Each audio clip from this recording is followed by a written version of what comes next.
నెలకి 50,000 నుండి 60,000 ఆదాయం రన్ టైలర్ యాప్లో ఆర్డర్ కంప్లీట్ చేసి పేమెంట్ పొందండి.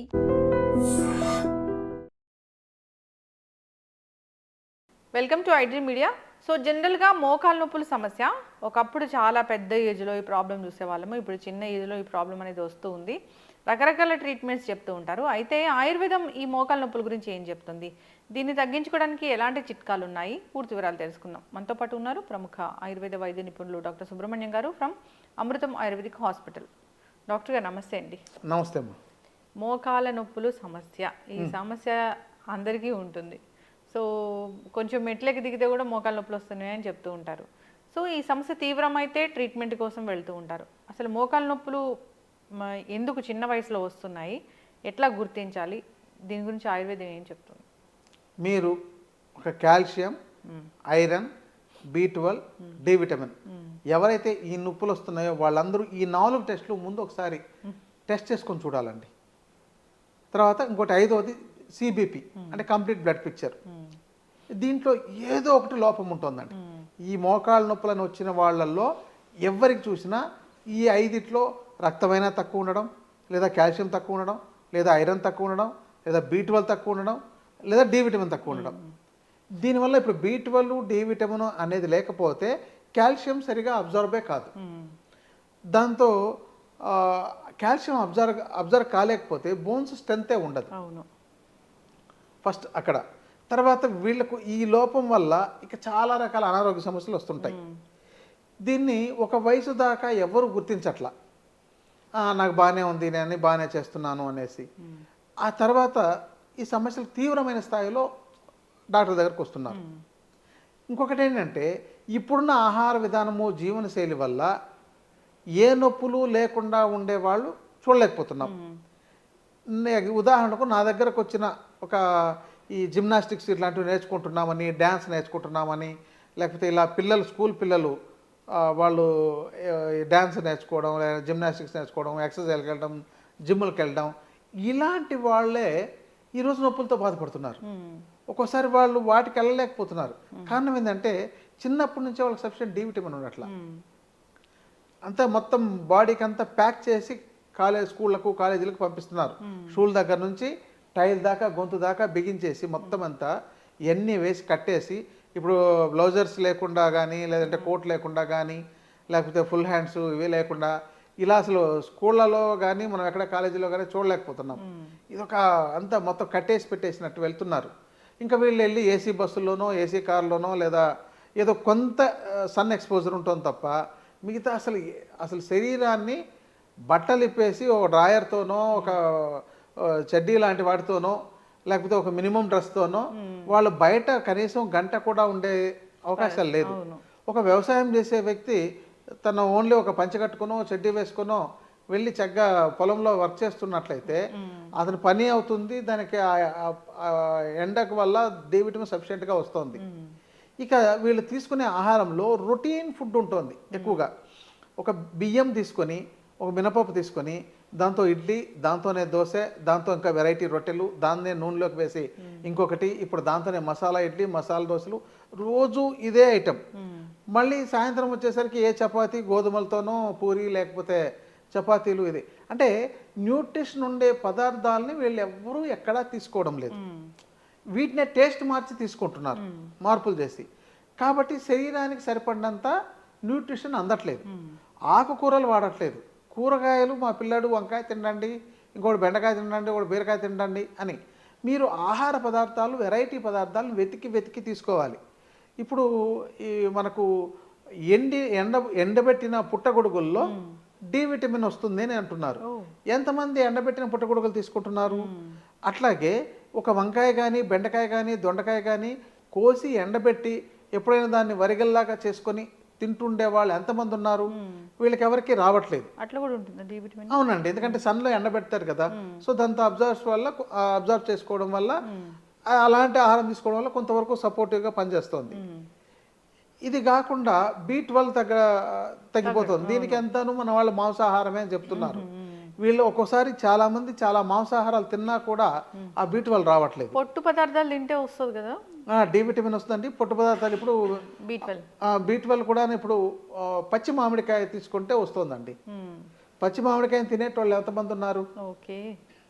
ఎక్కడ లేదు. అది చివరికి ఆ మామిడి టెంక అంటే లోపల మళ్ళీ అది పైన దాన్ని తీసేస్తే లోపల గింజలాగా ఉంటుంది కదా, దానిలో కూడా వస్తుందని. అది B12 వస్తుందా? B12 వస్తుంది. అంటే ఈ మధ్య కొన్ని పరిశోధనలు. జీడి. అవునండి, జీడి అంటారు కదా అది. ఇలా కొన్నిట్లో B12 ఉన్నాయండి. వాటిని తీసుకోవడే అవకాశాలు లేకుండా పోతున్నాయి. ఈ మధ్య ఇది చెప్పి కొంతమంది పౌడర్ రూపంలో మార్కెట్లో దొరుకుతోంది, దాన్ని తీసుకుంటున్నారు. అట్లా తీసుకోవచ్చు డాక్టర్ గారు? కొంత మోతాదులో తీసుకోవచ్చండి, ఎక్కువ మోతాదులో తీసుకోకూడదు. అది కూడా 1/2 చెంచా మించి తీసుకోకూడదు. అంటే మామిడి టెంకల జీడి చూర్ణాన్ని. అలాగే మనకు గ్రీనరీ ఉండేవి బాగా తీసుకోవాలి. గ్రీన్గా ఉండేవి అంటే ఇప్పుడు మునగాకు తీసుకున్నా కూడా వస్తుంది. మునగాకు వండుకుంటారా అని ఒక పెద్ద ఆశ్చర్యంతో అడుగుతున్నారు. ఈ మధ్య ఇలాంటి డాక్టర్లు చెప్పబట్టి మునగాకు పౌడరు అవన్నీ కూడా, మునగాకు మీరే చెప్పారు ఎన్నో వందల జబ్బులకు అది ఔషధం అని. అవునవును. సో ఈ ఆకుకూరలు అసలు చాలా మందికి తెలియట్లేదు. ఇంకోటి అంటే ఆకుకూరలు మొత్తం అంతాను ఏదో రెడీమేడ్గా మన వాళ్ళు ఏదో పంటలేసి తీసుకొచ్చిన దాన్ని తీసుకుంటున్నారు తప్ప వైల్డ్గా చాలా చోట్ల చాలా ఆకుకూరలు పెరుగుతాయి. మనం సేకరించుకోగలిగితే 300-400 రకాల ఆకుకూరలు సేకరించుకోవచ్చు. మన వాళ్ళకి 30-40 కూడా తెలియదు, చివరికి 3 దగ్గర 4 దగ్గర ఆగిపోతున్నారు. సో ఇలాంటి వాటి వల్ల సఫిషియెంట్ న్యూట్రిషన్ లేక, బ్లడ్ లేక ఈ యొక్క సమస్య వస్తుందండి. ఇప్పుడు మోకాల నొప్పులు సమస్య వచ్చింది, ఆయుర్వేద వైద్యుల దగ్గరికి వచ్చారు, ఎట్లా తగ్గిస్తారు? కండిషన్ అండి, వాళ్ళకి ఇంకా రకరకాల కారణాలు ఉంటాయి. ఒక న్యూట్రిషన్తో ఎక్కువ మందికి న్యూట్రిషన్ లోపంతోనే ఎక్కువ వస్తుంది కాబట్టి ఇది ఎంతసేపు చెప్పాను. ఇక మిగతా అది ఇప్పుడు గ్యాస్ ట్రబుల్ ఉన్నా కూడా వస్తుంది. ఎవరికైతే గ్యాస్ ట్రబుల్ ఉందో చాలా రోజుల పాటు ఉన్నప్పుడు ఆ జీర్ణం కాని పదార్థాలు లోపల అలా ఉండిపోవడం వల్ల ఆమవాతం అనేవి డెవలప్ అవుతుంది. అది కీళ్ళలో వాపులు వస్తాయి. దానివల్ల వాళ్ళకి అప్పుడప్పుడు ఫీవర్ రావడం, ఈ జాయింట్స్ అన్ని వాపులు చేయడం, ఉదయం లేవగానే ఇలా అంటే అవి కనీసం ఇవి మడతపడడానికి కూడా కష్టంగా ఉండడం, ఈ సమస్య వల్ల కూడా దీన్ని ఆమవాతం అంటారు, రొమటాయిడ్ ఆర్థరైటిస్ అంటారు. ఇది ఎక్కువ మందికి వస్తుంది. తర్వాత మీకు ఇందాక చెప్పిన ఈ న్యూట్రిషన్ లేక కొన్ని రోజులకు ఆస్టియోపోరోసిస్ అనే ప్రాబ్లం వస్తుంది. ఈ కొల్లాజన్ అనే పదార్థాలు ఉండగలిగే పదార్థాలని తీసుకోకపోవడం వల్ల ఎప్పుడు లిమిటెడ్ ఆహారం, చూడండి ఇంత పెద్ద శరీరం, ఒక 80 కేజీల శరీరం ఉండే వ్యక్తి నాకు జీర్ణం సరిగా అవ్వట్లేదని 2 ఇడ్లీతోనూ 2 చపాతీలతోనూ 1 కప్పు రైస్తోనూ సర్దుకొని ఆ రోజు గడిపేస్తున్నారంటే ఆ శరీరానికి కొన్ని రోజులకు సరిపడినంత న్యూట్రిషన్ లేక వాళ్ళు కొంత దూరం నడిస్తేనే అలసిపోతుంటారు. అందుకని వీళ్ళ జీర్ణ వ్యవస్థ సరిగా కూడా ఉండట్లేదు, ఆకలి అవ్వట్లేదు.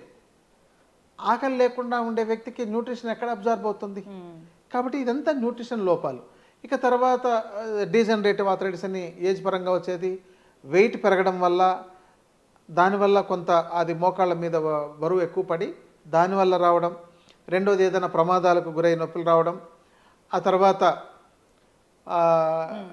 వీళ్ళ ఒబేసిటీతోనే కాకుండా మనకు ఇతర కారణాలు చాలా రకాలుగా ఉన్నాయండి. ఏదైనా డిసీజులకు మందులు వాడడం, ఇలాంటి వాటి వల్ల చాలా మందికి మోకాళ్ళ నొప్పులు వస్తున్నాయండి. ఇది రూట్ కాజ్ ఏంటి తెలుసుకొని దానికి ట్రీట్మెంట్ ఇవ్వడం. అవునండి, ఇది వైద్యుల పర్యవేక్షణలో చేయించుకోవడం చాలా ఉత్తమం. చివరికి రోజు ఆయిల్తో మర్దం చేసుకొని స్నానం చేయండి అని ఆయుర్వేద శాస్త్రం చెప్తుంది, అభ్యంగం చేసుకోమని. మన వాళ్ళకి స్నానం చేయడానికే టైం సరిపోవట్లేదు. అందుకని గుప్పెడు నీళ్లు పోసుకొని అలా 2 చెంబులు పోసుకున్నామని బయటకు వచ్చేస్తున్నాం అనే వాళ్ళే ఉంటున్నారు. అభ్యంగన స్నానానికి అంత పవర్ ఉంది. అవునండి, అది మనం రోజు అభ్యంగం చేసుకోవడం వల్ల నొప్పులు చాలా వరకు నిరోధించవచ్చు. అదొక కారణం. రెండవది ఏంటంటే చాలా మందికి చూడండి, మీరు వాళ్ళ దగ్గరికి వెళ్తే స్మెల్ బాగా దుర్వాసన వస్తుంటుంది. కారణం ఏంటంటే వాళ్ళ శరీరంలో చెడిపోయిన కణజాలం, మృత కణజాలం లోపల ఉండడం వల్ల. ఎందుకంటే వీళ్ళు న్యూట్రిషన్ లేని పదార్థాలు తీసుకోవడం, సరిగా విరేచనం కాలేకపోవడం, కాన్స్టిపేషన్ మలబద్ధకం లాంటివి ఉండడం వల్ల ఈ యొక్క దుర్వాసన వస్తుంటుంది. అందుకని శరీరం ఎప్పుడు దుర్వాసన వస్తుందంటే వాళ్ళకు లోపల మృత కణజాలం ఉన్నందువల్ల చాలా వరకు చాలా ఆర్గాన్స్కు ఇబ్బంది కలిగే అవకాశాలు ఉన్నాయి, రోగాలు వచ్చే అవకాశాలు ఉన్నాయి. కాబట్టి వీళ్ళు ఏంటంటే వైద్యుల పర్యవేక్షణలో అప్పుడప్పుడు విరేచన చికిత్స అని ఒక ఔషధాలతో కొన్ని తీసుకునే ఉంటాయండి. శరీరం శుద్ధి చేసుకోవడం, మంచి కణజాలాన్ని డెవలప్ చేసుకోవడం, ఇలాంటి వాటిని వైద్యుల పర్యవేక్షణలో చేసుకోవాలి. దీనికి ఇంకా చెప్పాలంటే ఆయుర్వేదంలో పంచకర్మ చికిత్సా విధానం అని ఉంటుంది, ఆ విధానంతో చేసుకున్నట్లయితే ఇవి తగ్గుతాయండి. మరి మోకాల నొప్పులు వస్తున్నాయి, ఏదైనా దాని మీద ఆవిరి లాంటిది పెట్టడం కానీ ఏదైనా పెడితే ఇది నొప్పి తగ్గుతుంది అని ఏమైనా అంటే రెమెడీస్ ఉన్నాయి? హోమ్ రెమెడీస్ చాలా ఉన్నాయండి. ఇసుక వేపుడు చేసి ఒక గుడ్డలో ఒక మూట కట్టి కాపడం పెట్టుకున్నా కూడా కొంతవరకు తగ్గుతుందండి. ఏదైనా ఆయిల్ని మర్దన చేసుకున్నా కూడా తగ్గుతుంది. అంటే దాంతో ఇంకా ఒక వాళ్ళ ఇంట్లో తయారు చేసుకోవాలనుకుంటే మంచి తైలం అనుకోండి, ఇప్పుడు నువ్వుల నూనె 1 కిలో తీసుకొని, వెల్లుల్లి బాగా దంచి, వెల్లుల్లి ఉంటుంది కదా మనకు, అది 1 కిలో తీసుకొని దీన్ని బాగా దంచేసి ఈ నువ్వుల నూనెలో కలిపి మొత్తం కలిపేసి దానికి 2 అంటే ఇది 1 కిలో నువ్వుల నూనె కిలో అయింది, 2 కిలోలు అయినాయి కాబట్టి దీనికి ఒక 4 లీటర్ల నీళ్లు పోసేసి ఇక మెల్లగా మరిగిస్తుండాలి స్టవ్ మీద. మరిగిస్తే మొత్తం ఆ నీరంతా ఆవిరైపోయిన తర్వాత ఈ వెల్లుల్లంతా మాడిపోయినట్టు అయిపోయి ఆ మొత్తం తైలం మాత్రం మిగులుతుంది. మళ్ళీ దాన్ని దించి చల్లార్చి నీరంతా పూర్తిగా ఆవిరైపోయిన తర్వాత మనకు అర్థమవుతుంది ముందు పెట్టినప్పుడు ఎలా ఉంది, తర్వాత ఎంత క్వాంటిటీ ఉందని మనకు అర్థమైపోతుంది. దాన్ని తైలపాకం రావడం అంటారు. చేసిన తర్వాత దాన్ని దించి వడబోసుకొని, అంటే ఒక గుడ్డలోకి వేసి వడబోసి బాగా పిండేసుకుంటే తైలం తయారవుతుంది. దానిలోకి కొంచెం కర్పూరము, ఈ మెంతాలను దొరుకుతుంది మనకు మార్కెట్లో, వాంపు అని అంటారు, వాంపు పుదీనా పువ్వు అంటారు, మెంతాల్, తైమాల్, ఈ యొక్క క్యాంఫర్, ఈ 3 కలుపుకోవచ్చు. లేదంటే ఏదైనా ఒకదాన్నో 2 కూడా కలపవచ్చు వాళ్ళకి అందుబాటులో ఉన్నదాన్ని బట్టి. 1 కేజీకి 20 నుంచి 30 గ్రాముల మోతాదులో వాటిని ఈ 3 కలిపేస్తే లిక్విడ్ అయిపోతుంది, దాన్ని కలిపేసేయచ్చు.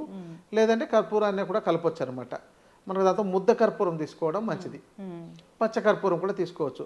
అలా కాకుండా హారతి కర్పూరం తీసుకోవద్దు. హారతి కర్పూరం ఫుల్లీ అది ఆర్టిఫిషియల్ కదా, ఆర్టిఫిషియల్. ఇది ఏదంటే ముద్ద కర్పూరం కూడా ఆర్టిఫిషియలే, కానీ దాంతో అక్కడ వెలగడానికి కొన్ని వేరు కలిపి ఉంటారు, ఇది అలా కలిపి ఉంటారు అనమాట. దీన్ని కలిపేసి ఈ ఆయిల్తో వీళ్ళు నొప్పులకు మర్దం చేసుకుంటుంటే నొప్పులు తగ్గుతాయండి. ఇక వీళ్ళకు కాల్షియం డెఫిషియన్సీ, ఇంతకు ముందు చెప్పినట్టు కారణాల్లో ఏమైనా ఉన్నట్టయితే వాటికి తగిన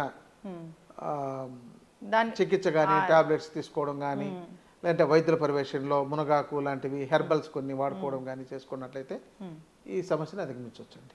చక్కగా చెప్పారు డాక్టర్ గారు. ఎందుకు వస్తుందంటే మీరు చాలా చెప్పారు, కారణాలు ఏంటి అని చెప్పారు. ఆ కారణాలు కరెక్ట్ చేసుకుంటే మోకాల నొప్పులు తగ్గుతాయి. అంతేకాదు రకరకాల హోమ్ రెమెడీస్ కూడా ఉన్నాయి, ఉపశమనం కావాలంటే ఆ విధంగా చేసుకోవచ్చు. డాక్టర్ దగ్గరికి వెళ్తే అసలు ఏంటి వాళ్ళ ప్రాబ్లం అనేది దాన్ని కరెక్ట్ చేసి సో ఈ ప్రాబ్లం తగ్గించడానికి ట్రీట్మెంట్ అనేది ఇస్తారు. చక్కగా చెప్పారండి, ఫాలో అవ్వాలని కోరుకుందాం. ధన్యవాదాలు డాక్టర్. నమస్తే అండి. Sir, one life lesson what medicine has taught you. Whatever you can do without expecting.